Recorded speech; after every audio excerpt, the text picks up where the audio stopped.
If I asked you to come up with all the reasons why you shouldn't feel confident in yourself, all the mistakes that you've ever made, all of the people that you've wronged, all of the times where you just didn't feel good about yourself, how would it make you feel to really dive into all those negative memories, all those negative associations? What would it do to your state of mind and your current mood? And then how would that affect the rest of your day? Now, of course, saying it like this makes it really obvious that thinking about everything you've ever done wrong probably isn't very constructive. However, a lot of us naturally do this. This is normal. It's just a tendency that we have to really bog ourselves down, to make our minds, cloudy and heavy with all this weight and problems from the past. And it makes it really difficult, if not near impossible, to feel good about yourself when the questions in your mind are filtering for mistakes, filtering for negativity, checking why you shouldn't feel good. Instead, replace this, rewire it all together, and start asking, why should I feel confident? What good things have I done throughout my life? What reason do I have to feel good about myself? You see, the part of your brain that really determines what's in focus, your reticular activating system, your RAS, is the most powerful tool and friend that you have. And if you center it and concentrate it on data and evidence that says, I'm a good person, I should feel good about myself, I can do it, I'm confident, then it will support that. Vice versa though.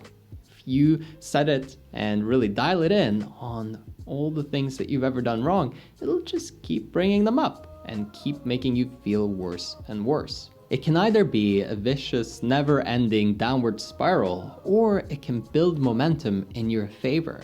And if you really want to charge up your confidence and make it so that every single day you feel good, you feel strong, you feel like, you really have it together, you're composed, then demand from yourself to feel that way.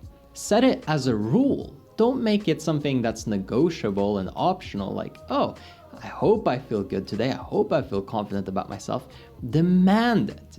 This is exactly how I want to feel about myself.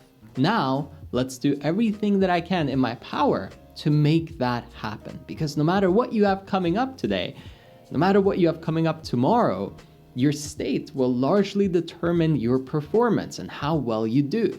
The moment you're questioning yourself, the moment you go and start to feel insecure, it's the law of state transference. It seeps through, and other people can feel how you're feeling through your communication, through your body language. But when you take control of how you think, then it makes it easy to feel good. When you take control of what you're thinking about, even more importantly, and you're using the right filter, then it's quite easy to actually be in a positive state. And you know what happens when you feel good, when you already feel confident going into something? You tend to perform well. And what happens after you perform well? You feel even better about yourself. Do you see how the winner effect really kicks in? And it starts with you shifting the way that you think about how you show up. When you change that, then you show up better, and now you have more evidence. Now you have proof, right? Because you have the positive experience and you can leverage that and use it as even more reason to feel good going into the next thing. What we're really trying to do is chain together small successes so that you have a real vault of stored confidence boosters. That's what we need. The ability to lean on loads of evidence that's easily accessible that says, I'm a confident, strong person who can achieve anything I set my mind to.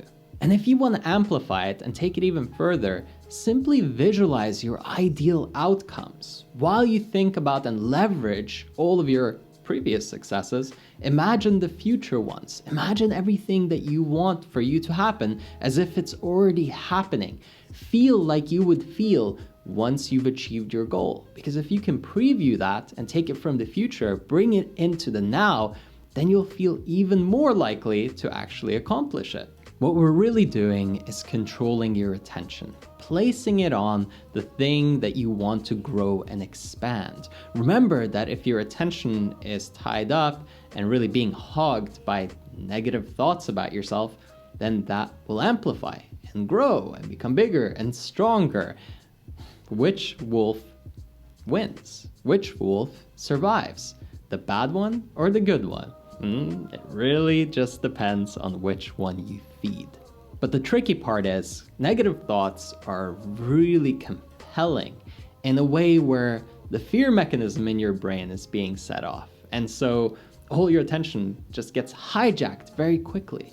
So you have to be good at, kind of talking yourself down and shifting your energy. You need proficiency. Your ability to say, okay, yeah, well, this thing could go wrong, but, what if it goes right? How would that feel? It's a simple little transition, and you can still acknowledge your feelings and your initial fear, but without being sucked into it. Sometimes we treat our thoughts like obligations, that we have to entertain them and go down the rabbit hole. But you're in charge. You get to decide whether or not you want to give it the time of day or whether you want to shift your focus onto something else. All you need is self-awareness. Pay attention. Write down what you're thinking that you don't like, and then simply ask, how would I like to think about this instead? It's super practical because it externalizes the thought instead of it being stuck in your head and you just, kind of having to be trapped with it close up. Now it's on paper or it's on your phone in a note app, whatever works for you.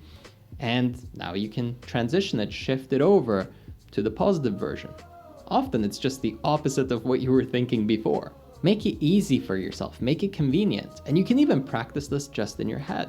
Think about the thought that you have that you don't like and think about what you would like to replace it with. Do that repeatedly and you'll see that it's actually not that difficult at all. It's your ability to transform your mindset, to take negative momentum and turn it into positive momentum. That's what makes you extremely confident, because you will still feel that initial hint of nervousness going into a big situation, something that's a challenge for you, but you will handle it completely differently depending on your ability to control your thoughts. Now, if you'd like my personal support, coaching, and guidance to hold you accountable every week to help you perform at your absolute best consistently, then I invite you to jump over to erafael.com. Link is in the description. Over there, you can book a one-on-one call with me directly. We'll speak, see if it's a good fit, and if so, I can't wait to work with you. Again, if you want to take advantage of it, just go over to erafael.com. Link is in the description. As always, I hope you enjoyed this one, and I will catch you on the next one.